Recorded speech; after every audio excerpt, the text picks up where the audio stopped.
후보자님, 그 선출직 공무원하고 임명직 공무원의 청렴도 기준이 다르다 생각하십니까? 제가 정확하게 이해를 잘 못했는데 조금만 더 설명 주시겠습니까? 선출직 공무원, 예, 국회의원이나 뭐 지방자치단체장이나 이런 사람들하고 임명직 공무원의 청렴성 기준이 서로 틀리냐 이 말씀입니다. 본질적으로 같다고 생각하고 어떤 네. 의미에서는 현실적으로는 선출직 공무원들이 일상적인 검증은 더 많이 받는 것 아닌가 이렇게 예, 생각하고 같다고 봐야겠죠. 예. 그렇습니다. 그리고 능력이 좋으면 공무원은 도덕성은 문제 없다? 어떻게 생각하십니까? 그렇게 보지는 않습니다. 예. 재산이 좀 없는 사람은 재산이 많은 사람보다 도덕성이 결여되어도 된다. 어떻게 생각하십니까? 도덕성의 문제는 재산의 다과 문제와는 상관없는 그렇죠. 예. 어떤 경우에게나 요구되는 문제라고 생각합니다. 예, 그 전제로 좀 여쭤보도록 하겠습니다. 그 모친 소유의 한강 빌라 있지 않습니까? 그 한강 빌라가 2019년 3월 당시에도 모친 소유였죠. 후보자도 같이 거주를 하셨습니까? 2019년 9년 3월? 3월. 2019년 3월이면 2019년 3월요. 2019년 3월이면은 아마 제가 정확하게 일자를 확인해야 되는데 그때쯤이면 저희 어머니가 아마 낙상을 하셔서 그때 전후에서 아마 거기가 4층 걸어 올라가는 예. 그 빌라였어요. 5월에 지금 배우자 되시는 분이 그 당시에는 배우자가 아니셨는데 네. 그해 5월에 이제 여기 전세를 들어오시는 걸로 돼 있거든요. 네, 맞습니까? 맞습니다. 예. 그때쯤 아마 그러면 그 낙상하셔서. 한강 빌라에 2019년 3월 달에 그 세를 들어왔던 법인이 있어요. 네. 법인이 있는데 그 법인의 그 운영하는 분이 이하경 씨라고 있는데 아시는 사이죠? 네, 그렇습니다. 예. 그러면 그게 저 법인으로 2019년 3월 달에 전세 계약은 체결을 했지만 이거는 뭐 법인으로 된 전세 계약이니까 실거주자는 이하경 씨로 알고 있었습니까? 실제로 거주하려고 하는 사람은? 그것은 거주 목적이 아니고 그분이 계약을 했는데 그 당시에는 그 빌라가 좀 오래된 빌라이긴 하지만은 옛날 빌라에서 조금 넓어서 일종의 무슨 쉐어하우스인가 무슨 약간의 그런 사업을 하려고 계약을 했던 것으로 제가 들었고요. 그랬다가 그것이 그 집이 좀 낡고 수리비도 많이 들고 해서 적당치 않다라고 판단하는 본인의 판단과 마침 그때 제가 결혼하기 전에 지금 저희 아내가 그 경기도에서 서울로 와야 되는데 사실은 길고양이를 좀 많이 이렇게 거둬서 고양이가 좀 이렇게 있어야 되는 공간이 넓은 그 집이 좀 방이 많습니다. 그래서 그 두 가지가 겹쳐서 이하경 씨는 조건이 안 맞아서 정리를 해야 되고 저희 사람은 그때 제 결혼도인데 들어와야 되는 이것이 맞아서 예. 바뀐 것으로. 어제 이거 슬라이드 좀 띄워주시죠. 어제 그 한 언론사의 보도에 그 2019년 3월, 5월 그 무렵에 그 모친 소유의 한강 빌라 말씀하신 그 제일 위층 거기에 인테리어 공사가 진행됐다 이렇게 보도가 됐는데 그 내용 보셨습니까? 보진 못했습니다. 그러면 그 당시에 인테리어 공사 한 거는 맞습니까? 맞을 겁니다. 맞아요. 네. 그러면은 지금 2019년 3월 달에 원래 1년 계약으로 들어와서 살려고 하던 그 원래 계약자는 한 2달 만에 빠져나가고 5월 달에 지금 후보자의 뭐 배우자가 되실 분이 거기로 들어왔다는 것 아닙니까? 네. 그리고 한 1년 뒤에는 지금의 장모님이 또 이렇게 임차를 해요.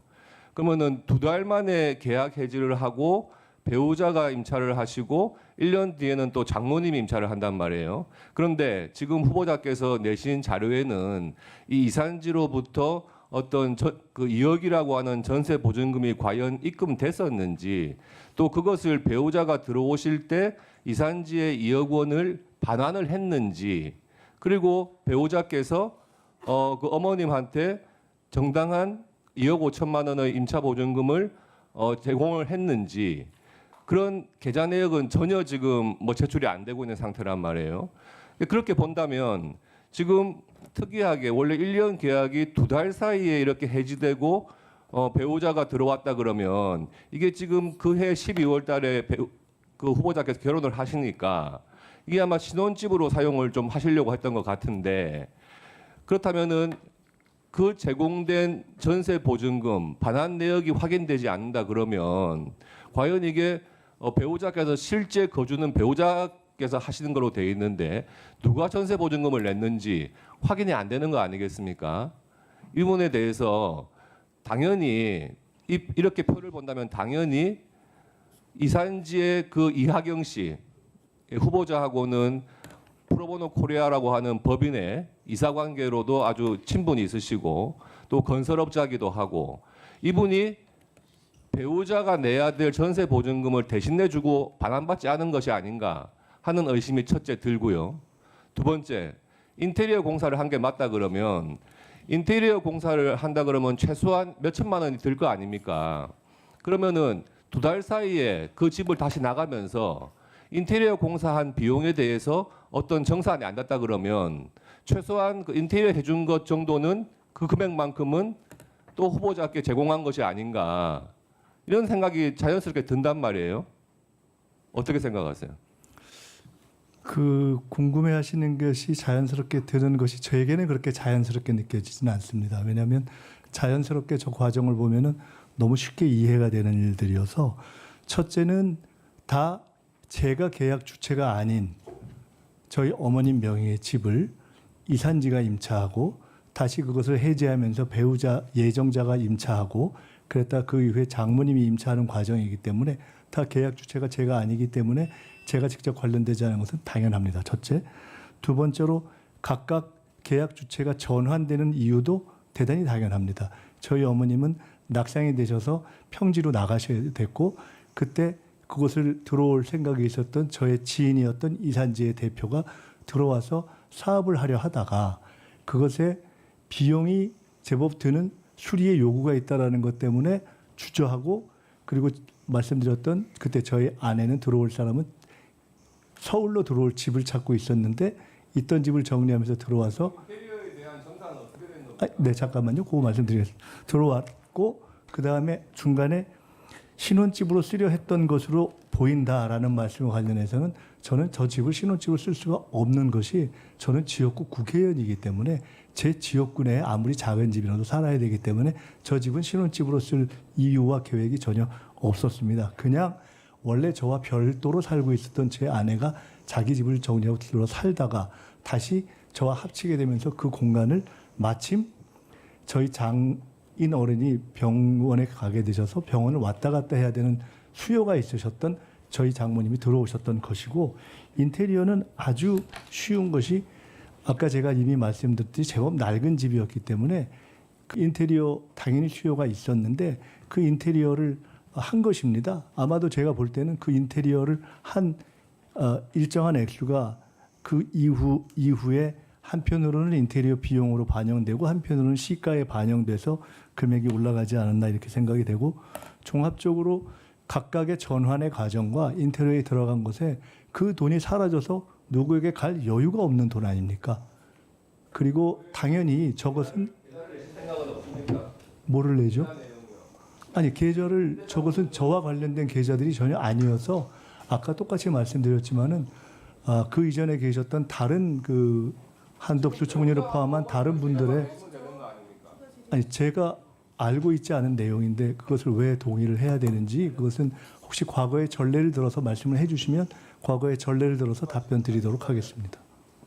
네, 네, 곽기택 의원님 수고하셨습니다. 다음은 존경하는 박선원 의원님 질의해 주시기 바랍니다. 네, 후보자님 질문 드리겠습니다. 갈수록 이제 안보와 경제가 밀접하게 연관성이 높아지고 있지 않습니까? 안보하고 경제. 네. 예를 들면 반도체 3나노 이상을 개발할 수 있는 나라가 세계를 제패한다든지 5G, 6G로 개발할 수 있는 나라가 안보에서도 우위에 선다 뭐 이런 말도 있고요. 그래서 경제력이 안보인 건 당연하지만 안보를 위해서 또 핵심적인 기술 역량을 강화시켜야 된다라고 하는 안보와의 경제의 밀접성이 높아지고 있습니다. 근데 이것은 이제 총리의 역할하고 이제 관계가 되는데요. 과거 같으면은 이제 안보 문제, 외교 문제는 거의 대통령님만의 고유 권한이었고 총리의 임무는 경제나 내치다 이렇게 되었지 않습니까? 그런데 이렇게 경제와 안보의 밀접성이 높아짐에 따라서 대통령님과 총리님과 같이 대화하시고 다뤄야 될 의제의 폭과 깊이가 갈수록 깊어지고 커진다 이렇게 말씀드릴 수가 있습니다. 또 경제와 이제 그 평화의 관계에 대해서도 말씀드리자면 새벽에 트럼프 대통령이 발표를 했습니다. 이란과 이스라엘이 휴전하기로 했다.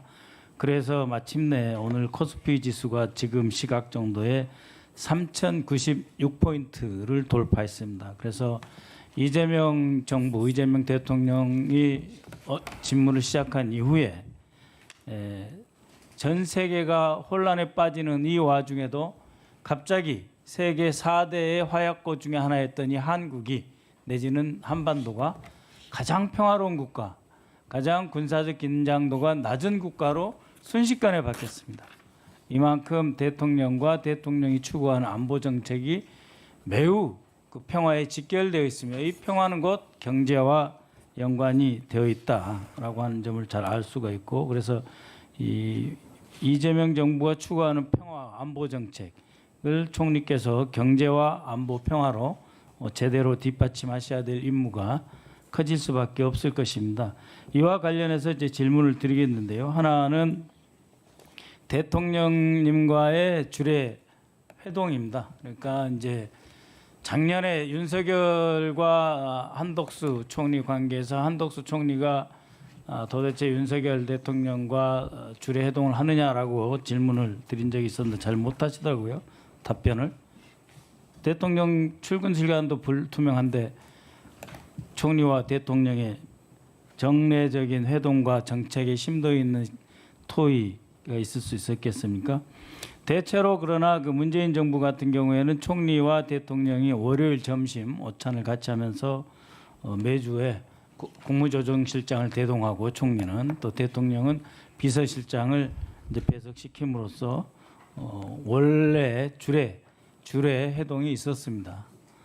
그리고 그 주례 회동, 월요일에 주례 회동을 위해서 일요일 저녁에 당시에는 당정청 고위 회동이 있었지 않습니까? 총리실을 하고 그다음에 이제 당의 정책위의장 대표 그리고 청와대에서 비서실장과 정책실장이 참여하는 고위 당정청 회의가 있었습니다. 이러한 그 운영 체계를 사실상 다시 복원해서 국정의 안정화 그리고 정책 결정의 신속화 그리고 어떤 문제가 생기면은 그 문제의 포착의 식별을 제대로 빨리빨리 해야 되는데 총리가 되시면 대통령과 당과 어떠한 협력 구조로 국정을 이끌어 가실지 한번 말씀해 주시죠.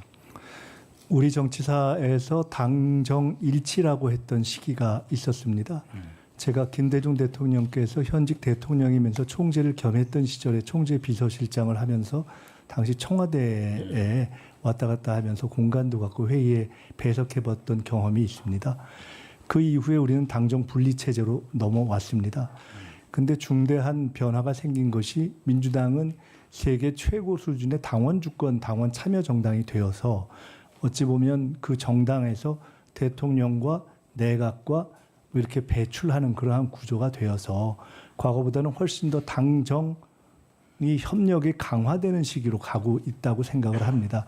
아마 그 정신을 반영하는 틀에서 대통령님께서도 당선 후 굉장히 빠른 시기에 과거보다는 거의 빛의 속도로 과거 당의 1, 2기 지도부를 초대해서 식사도 하신 것으로 알고 있습니다. 물론 여야 간의 만남도 굉장히 빨랐습니다.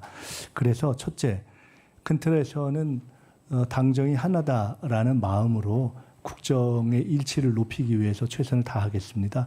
두 번째로 형식적으로 주례회동이라는 형식이 존재하고 또 앞으로 해야 한다면 아마도 그것은 대통령님께서 그렇게 주도하시리라 생각을 합니다. 세 번째로는 그간의 경험이라든가 대통령님의 스타일을 볼 때 또 제가 대통령님과 함께 합을 맞추고 일해왔던 경험을 볼 때 형식적인 주례회동도 의미가 있겠지만 보다 수시로 저희들이 여러 현안에 대해서 말씀을 나누는 것이 더 의미가 있을 것이기 때문에 그것도 최선을 다하겠다 하는 말씀을 드립니다. 예, 그렇게 대독 총리가 아니고 실제로 일하고 대통령과 호흡을 맞추면서 국정에 한 몸이 돼서 나라를 잘 발전시켜 가시기 바라겠는데요.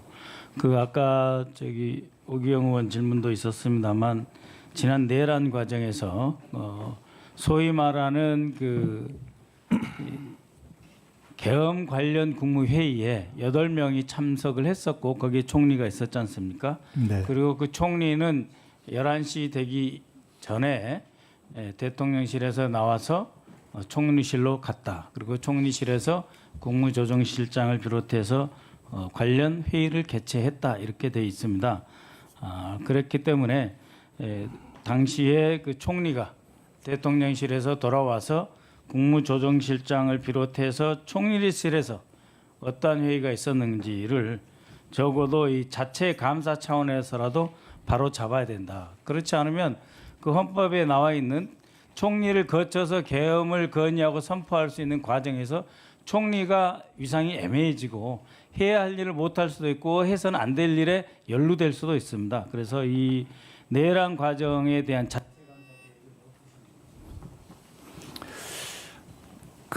가끔 이런 생각을 해볼 때가 있습니다. 실제로 일제 때 수십 년에 걸쳐서 양심과 지조를 지키긴 참 어려웠겠다는 생각을 합니다. 그때 높은 자리에 있던 사람들이 계속 애국하고 그 지조를 지키기가 어려웠는데 그때의 독립지사들이 얼마나 어렵게 버티셨을까 하는 생각을 합니다. 이번에 계엄 과정을 보면서 계엄 때도 유사한 생각을 했습니다. 계엄 때 높은 자리에 있던 분들이 불가피하게 이렇게 할 수밖에 없었어라고 변명하는 것을 양해해야 하는가라는 문제를 놓고 고민해 본 적이 있습니다. 그런데 아마도 우리 헌법과 법률에 계엄 또는 내란과 관련해서 부하수행의 죄라는 특별한 죄를 둔 이유는 높은 자리에 있는 사람은 그만큼 노블레스 오블리제의 정신에 따라서 책임감도 강해야 되고 할 때 그 명확하게 자기 직을 걸고 할 일을 해야 한다. 그렇지 않고 적당히 넘어가는 것은 그 자체가 사실상 내란에 동조하는 것이다라는 어떤 깊은 생각의 반영으로 그 죄가 존재하는 것이 아닌가 싶어서 말씀드린 대로 저는 적어도 고위직에 최고위직에 있던 분들이 내란 당시에 자기 처신을 명료하게 하지 못한 부분에 대해서는 역사에 교훈을 남기는 방식으로 가야 한다. 아까 말씀드린 것처럼 그러나 조금 더 하위직으로 가면 대통령님께서 제기하신 대로 공직에 있어서의 조금 더 공직사회의 활성화를 위해서 과도한 조사나 이런 부분에 대해서는 절제가 필요할 수도 있겠다 이렇게 생각해서 마지막에 말씀 주신 감사 이런 부분은 이후에 특검이라든가 내란 관련 수사가 진행되는 것을 감안해서 내부적인 조치가 필요한지 판단하겠다는 말씀을 드립니다. 네. 박선원 의원님 수고하셨습니다. 다음은 존경하는 오기영